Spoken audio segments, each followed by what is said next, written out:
নমস্কাৰ, মই ৰঞ্জন চৌধুৰী।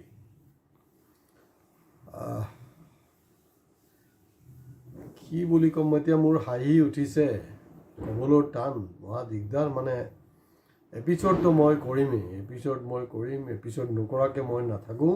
চিধা চিধি কথা। আজি 21, কালি 22 তাৰিখ, 22 অক্টোবৰ। আকৌ এটা বিজেপি অসম বিজেপি আৰু চবতে মানে কিম্ভূত কিমাকাৰ তাহাঁতি আৰু এটা গ্ৰীনিজ ৰেকৰ্ড কৰিবলৈ গৈ আছে জুবিন গাৰ্গক লৈ। বিভিন্ন ধৰণৰতো হৈছে, জুবিন গাৰ্গক লৈ এতিয়া গ্ৰীনিজ ৰেকৰ্ডটো অদ্ভুত। মানে শাসকীয় দল জুবিনৰ ন্যায়ৰ নামত, দৰাচলতে এইটো ন্যায় যাত্ৰা নহয়, এইটো অন্যায় যাত্ৰা হ'ব নেকি? কাৰণ পৃথিৱীৰ আটাইতকৈ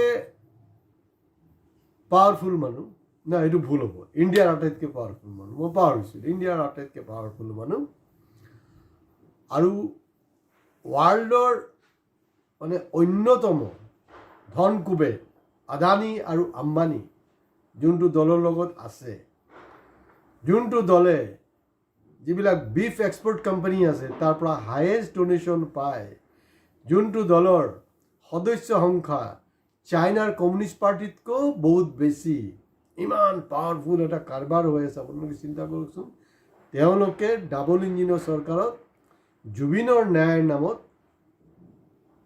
ন্যায় বিচাৰি ন্যায় যাত্ৰা। একদম মানে হাঁহি উঠিছে দেই আজি। এইকেইদিন মানে মনটো বেয়া হৈ আছিলে, এতিয়া আজিও বেয়াই, তথাপি হাঁহি উঠিছে। হাঁহি লগাই বস্তু আৰু তেনেকুৱা ক'ৰবাত শুনিছে নেকি? এতিয়া ডাঙৰ প্ৰশ্নটো হ'ল যে 22 তাৰিখে যেতিয়া তেওঁলোকে ন্যায় যাত্ৰাটো ওলাব, ন্যায় যাত্ৰাত কি ফ্লেগ থাকিব? ন্যায় যাত্ৰাত কি তেওঁলোকৰ পাৰ্টি ফ্লেগ থাকিব, না আমাৰ নেশ্যনেল ফ্লেগ থাকিব, না জুবিন গাৰ্গৰ ফটো থাকিব? এইটো এটা ডাঙৰ প্ৰশ্ন।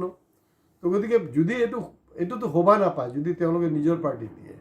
তেওঁলোকৰ আৰু এটা সমস্যা আছে, এই সমস্যাটো হ'ল তেওঁলোকেতো নেশ্যনেল ফ্লেগটো ল'ব নোৱাৰিব নহয়।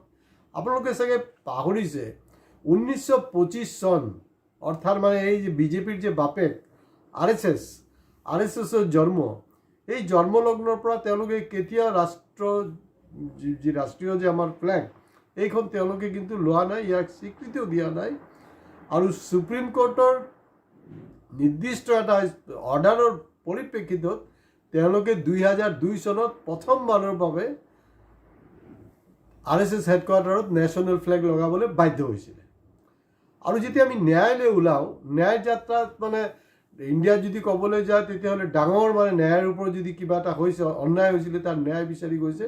এইটো হ'ল কি যে অভয়া যি কাণ্ড, অভয়াত যে আপোনাৰ গেংৰেপ হৈছিলে, মনত আছেই চাগে আপোনালোকে। তেতিয়া কিন্তু যিটো আমাৰ মানে ৰাষ্ট্ৰীয় পতাকা লৈ ওলাইছিলে। তো নিয়মত কিন্তু আমি চাব লাগিব অহাকালি যে বিজেপিয়ে ৰাষ্ট্ৰীয় পতাকাখন হাতত লয় নে নহয়। যদি নলয় সেইটোতো বৰ বেজ্জত কথা হ'ব। মোৰ এটাই ছাজেশ্যন বিজেপিলৈ, আপোনালোকে এটা কাম কৰক, সাপো মৰিব লাঠিও নাভাঙে, তাৰ কাৰণে মই এটা মন্ত্ৰ দিছোঁ দেই। মন্ত্ৰটো শুনি লওক। মন্ত্ৰটো হ'ল কি, আপোনালোকে চিম্পলি জুবিন গাৰ্গৰ ফটো লৈ যাওক, তথাপিও মানে ভাওনাটো মানে কম বেছি অলপ জমিব। এতিয়া আপোনাৰ ইলেকশ্যন আহি পালেহি, খুব সম্ভৱ আপোনাৰ নৱেম্বৰৰ ফাৰ্ষ্ট উইক, খুব মোৰ যদি ভুল নহয় 6 নৱেম্বৰ চাগে ফাৰ্ষ্ট ৰাউণ্ড ইলেকশ্যন আছে বিহাৰত। RK সিং, প্ৰাক্তন কেবিনেট মিনিষ্টাৰ মোদী চৰকাৰৰ, তেখেতে কি কৈছে জানেনে? যিবিলাক দাগী মাল বুলি নহয়, মানে যিবিলাক আৰু মানে কিছু কামত একিউজড আছে, মাল বুলি কওঁতে চক, মইতো অসমতে থাকোঁ, মালটো ওলাই যায় আৰু, কাৰণ এইটো হিমন্ত বিশ্ব শৰ্মাৰ পৰাই শুনিছোঁ নহয়, মাল বুলি কৈ দিয়ে পটককৈ, কিবা এটা ইণ্টেলেকচুৱেলকো মাল বুলি কৈ দিয়ে। তো তাত যিবিলাক দাগী মালবিলাকক এইবাৰ ভোট দিব মানা কৰিছে। আৰু জমনি হ'ল, প্ৰাক্তন মানে কেবিনেট মিনিষ্টাৰ এজনে এয়াও কৈছে যে বিজেপিৰ যিজন বৰ্তমান ডেপুটি CM বিহাৰৰ, তেখেতকো ভোট দিব নালাগে বুলি। তাৰমানে এইটো দাগী মাল হয়। তো এই আহ্বানটো অসমত কোনে কৰিব কওকচোন বাৰু? সেই আহ্বানটো যদি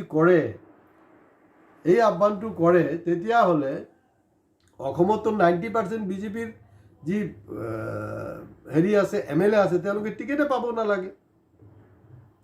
হাঁহি এইটো কাৰণে উঠিছে, মানে বেয়াও লাগিছে। মই বেয়া খবৰ এটা আপোনালোকক দি থওঁ। খুব মানে ফেমাছ কমেডিয়ান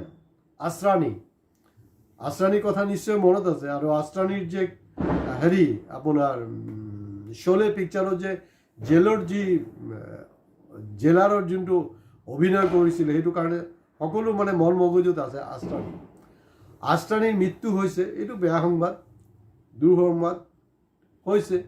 এতিয়া প্ৰাইম মিনিষ্টাৰ নৰেন্দ্ৰ মোদী ডাঙৰীয়া আশ্ৰানী এই কমেডিয়ানজনৰ মৃত্যুত শোক ব্যক্ত কৰিছে, ভাল কথা। কিন্তু নৰেন্দ্ৰ মোদী ডাঙৰীয়া, আপুনি এই আপোনাৰ যে হাংগু পাংগু কেইটা যে কাউণ্টাৰ ফাইল কেইটা অসমত আছে, ইনক্লুডিং অসমৰ মুখ্যমন্ত্ৰী, তেখেতে যে আপোনাৰ ডেইলি কমেডি কৰি আছে জুবিন গাৰ্গক লৈ, সেই কমেডিয়ানজনটো মৰি গ'ল। আপুনি শোক জনাইছে, ভাল কথা। কিন্তু এতিয়া ডাঙৰ প্ৰশ্ন হ'ল, আটাইতকৈ ইম্পৰ্টেণ্ট বিষয়টো হ'ল যে আপোনাৰ এই যে ডেইলি আপোনাৰ যে ভাওনা চলি আছে জুবিন গাৰ্গৰ নামত, ডেইলি যে আপোনাৰ কমেডি কৰি আছে, এইবিলাক কি অদ্ভুত। মই ছ'চিয়েল মিডিয়াত দেখা পাইছোঁ, তাত লিখি আছে আপোনাৰ মুখ্যমন্ত্ৰী ডাঙৰীয়া, তেখেতো নিজে পদত্যাগ নকৰে, খামুচি ধৰি বহি আছে চিটখন। তেওঁ নিজে কৈছে, যদি মই পদত্যাগ কৰোঁ তেতিয়াহ'লে মানে পৰিৱেশটো 50% শান্ত হৈ যাব, আৰু যদি হেৰি মুখ্যমন্ত্ৰী হয়, কি বুলি কয়, গৌৰৱ গগৈ, তেতিয়া নেকি 100% হৈ যাব। এইবিলাক কমেডি নহয় জানো, কওকচোন। আপুনিতো দেখোন মোদী ডাঙৰীয়া, আপুনি চবতে মাত মাতে, আপুনি সেইটোৰ ওপৰত মাত মাতিছে। তো গতিকে এই যে কমেডিটো চলি আছে নহয়, এই কমেডিটো কিন্তু ইমিডিয়েটলি ষ্টপ হ'ব লাগে। আৰু আপোনালোকে ইমান পাৱাৰফুল, চাওক ধন কুবেৰ দুইজন বিশ্বৰ অন্যতম ধন কুবেৰ আপোনালোকৰ লগত, আৰু কি লাগেনো, কি ইমান কি আছে? ইণ্ডিয়াৰ আটাইতকৈ পাৱাৰফুল মিনিষ্টাৰ ইয়াতে বহি আছে, আৰু কি লাগে? চব আছেই। তাৰ পিছতো আপোনালোকে কিন্তু জুবিন গাৰ্গক লৈ কৰি আছে, আৰু এইটো এটা কিন্তু বিশ্ব ৰেকৰ্ড হ'বলৈ গৈ আছে। বিশ্ব ৰেকৰ্ড। আমি খালি চাব লাগিব যে জুবিন গাৰ্গৰ এই হেৰিত 10 লাখতকৈ যে বেছি মানুহ ওলাইছিলে, খালি ন্যায় যাত্ৰাত কিমান মানুহ ওলায় সেইটো ইম্পৰ্টেণ্ট, আৰু তাত কিমান অনুৰাগী আৰু কিমান ভণ্ড অনুৰাগী ওলায় সেইটোও চাব লাগিব। তাত তেওঁলোকে আহ্বান কৰিছে যে বিজেপিৰ বিধায়ক য'ত আছে তাত নেকি এটা ষ্টেচু বনোৱা হ'ব। আৰে আচৰিত কাৰবাৰ, আপোনালোকে এইসব কি ঘণ্টা ধেমালি কৰি আছে নেকি? কেবিনেট ডিচিশ্যন লওক, প্ৰতিখন বিধানসভা সমষ্টিত এটাকৈ আপোনাৰ জুবিন গাৰ্গৰ ষ্টেচু স্থাপন কৰাব। That's all. কেলে হেৰিৰ কথা, এইটো কেবিনেট ডিচিশ্যন লওক। এনেই ফাল্টুটো চৰকাৰৰ পইচা খৰচ হৈ আছে, চৰকাৰীভাৱে সেইটোও হওক। সেইটো নকৰি তাক গোটেই বিষয়টোক লৈ আপোনালোকে হেতালি খেলি আছে। গতিকে ন্যায় যাত্ৰাটো যদি কৰিবলৈ আছে, কমচে কম প্ৰভু এটাই ৰিকুৱেষ্ট, যদি আপোনালোকে মানে ভণ্ড নহয়, আপোনালোকে যদি অৰিজিনেল হয়, কমচে কম জুবিন গাৰ্গৰ খালি ফটো, ন' ফ্লেগ। মই জানো নেশ্যনেল ফ্লেগৰ অসুবিধা, আপোনালোকে নিজৰ ফ্লেগো নল'ব। আজি ইয়াতে শেষ কৰিছোঁ। ভিডিঅ' ভাল লাগিলে শ্বেয়াৰ কৰিব, হয় লাইক, কমেণ্টছ আৰু ছাবস্ক্ৰাইব কৰোঁতে প্লিজ আপোনালোকে কৃপণালি নকৰিব।